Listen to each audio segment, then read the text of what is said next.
안녕하세요, 여러분. 지난 영상에 이어 오늘은 인생에서 마주하게 될 나머지 5가지 중요한 재정적 결정에 대해 이야기해 볼게요. 이 결정들이 어떻게 우리의 미래를 바꿀 수 있는지 함께 알아볼까요? 6. 저축과 투자 미래를 위한 현명한 선택. 6번째로 중요한 결정은 바로 저축과 투자예요. 여러분, 돈이 돈을 번다는 말 들어보셨죠? 이게 바로 저축과 투자의 힘이에요. 저축은 우리에게 안정감을 줘요. 보통 재무설계사들은 3개월에서 6개월치의 생활비를 비상금으로 저축하라고 권해요. 하지만 단순 저축만으로는 부자가 되기 어려워요. 왜냐고요? 인플레이션 때문이에요. 한국은행 자료를 보면 최근 10년간 연평균 물가 상승률이 1.3%였대요. 즉 1억 원을 10년 동안 그냥 두면 실제 가치가 8,800만 원 정도로 줄어든다는 거죠. 그래서 투자가 필요해요. S&P 500 지수의 연평균 수익률이 약 10%라는 거 알고 계셨나요?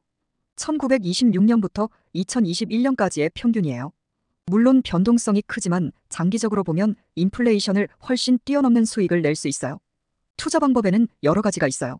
주식, 채권, 부동산, ETF, 심지어 요즘 핫한 암호화폐까지. 하지만 기억하세요. 높은 수익에는 항상 높은 리스크가 따른다는 걸요. 전문가들은 50, 30, 20 법칙을 권해요. 수입의 50%는 필수 지출에, 30%는 개인 지출에, 그리고 20%는 저축과 투자에 사용하라는 거죠. 여러분도 한번 시도해보는 게 어떨까요? 7. 보험 미래의 불확실성에 대비하기. 7번째 중요한 결정은 보험이에요. 보험은 사람을 살린다는 말 들어보셨나요? 과장이 아니에요. 실제로 적절한 보험은 우리 가족의 미래를 지켜줄 수 있어요. 하지만 많은 사람들이 보험에 대해 오해하고 있어요. 보험은 투자가 아니에요. 보험은 위험을 관리하는 도구예요. 보험의 종류는 정말 다양해요. 생명보험, 건강보험, 실손의료보험, 자동차보험, 재물보험 등이 있죠. 각자의 상황에 맞는 보험을 선택하는 게 중요해요. 재미있는 통계 하나 들려드릴게요. 2021년 한국의 생명보험 가입률이 무려 95%래요. 세계 최고 수준이죠. 하지만 양이 질을 의미하진 않아요. 적절한 보장 내용과 금액을 선택하는 게 중요합니다. 보험을 고를 때는 꼭 전문가의 조언을 구해보세요.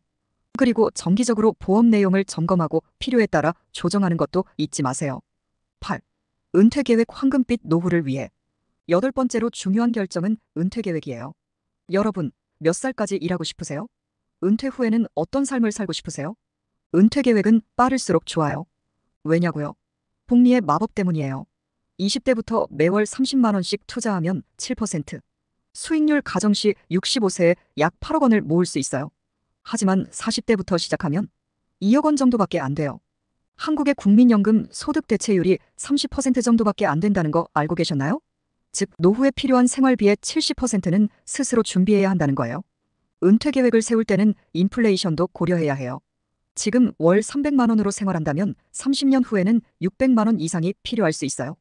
전문가들은 소득의 최소 10에서 15%는 은퇴를 위해 저축하라고 권해요. 여러분은 지금 얼마나 모으고 계신가요? 아직 시작 안 하셨다고요? 걱정 마세요. 지금이라도 시작하면 돼요. 9. 부채 관리 레버리지와 리스크 사이의 균형. 9번째로 중요한 결정은 부채 관리예요. 부채는 양날의 검과 같아요. 잘 활용하면 큰 기회가 되지만 잘못 관리하면 인생을 망칠 수도 있죠. 부채에는 여러 종류가 있어요. 주택담보대출, 신용대출, 학자금 대출, 신용카드 부채 등이 있죠. 각각의 특징과 장단점이 달라요. 여기서 중요한 개념이 있어요. 바로 좋은 부채와 나쁜 부채예요. 좋은 부채는 미래의 가치를 창출할 수 있는 부채를 말해요. 예를 들면 사업자금이나 교육비 대출이 이에 해당하죠. 반면 나쁜 부채는 소비성 부채나 고금리 부채를 말해요. 부채를 관리할 때는 고금리 부채부터 갚는 게 좋아요. 그리고 가능하다면 저금리 대출로 전환하는 것도 방법이에요. 여러분, 알고 계셨나요? 2021년 한국의 가계부채 총액이 무려 1,862조 원이래요. 소득 대비 부채 비율은 171.5%로 OECD 국가 중 7위예요. 우리나라 사람들의 부채 부담이 꽤 크다는 걸 알 수 있죠. 부채는 신중하게, 현명하게 사용해야 해요. 꼭 필요한 경우에만 상환 능력을 고려해서 사용하세요. 10. 인생의 파트너 선택 재정적, 정서적 영향. 마지막으로 아마도 가장 중요한 결정일 수 있는 인생의 파트너 선택에 대해 이야기해 볼게요. 여러분, 파트너를 선택하는 게 어떻게 재정적 결정이 될 수 있을까요? 놀랍게도 이 선택은 우리의 재정 상태에 엄청난 영향을 미쳐요. 소득이 변할 수 있고 지출 패턴도 크게 바뀔 수 있어요. 재정 목표를 함께 세우고 부채도 함께 관리해야 하죠. 재미있는 통계 하나 알려드릴게요. 부부의 재정 가치관 일치도가 높을수록 결혼 만족도가 높아진다고 해요. 한국가정관리학회의 2020년 연구 결과예요. 놀랍지 않나요? 파트너를 선택할 때는 재정적 가치관, 경제적 책임감, 경력 목표 등을 고려해 보세요. 물론 사랑이 가장 중요하지만 이런 현실적인 부분도 무시할 수 없어요. 그리고 기억하세요. 파트너와 정기적으로 재정 상황에 대해 대화를 나누는 것이 중요해요. 함께 목표를 세우고 그것을 향해 노력하는 것이 건강한 관계의 비결이랍니다. 자, 지금까지 인생에서 마주하게 될 10가지 중요한 재정적 결정들에 대해 알아봤어요. 이 결정들이 여러분의 미래를 어떻게 바꿀 수 있는지 이해하셨나요? 모든 선택에는 장단점이 있어요. 중요한 건 여러분의 상황과 목표에 맞는 최선의 선택을 하는 거예요. 신중하게 생각하고 필요하다면 전문가의 조언을 구해보세요. 여러분의 현명한 선택을 응원합니다.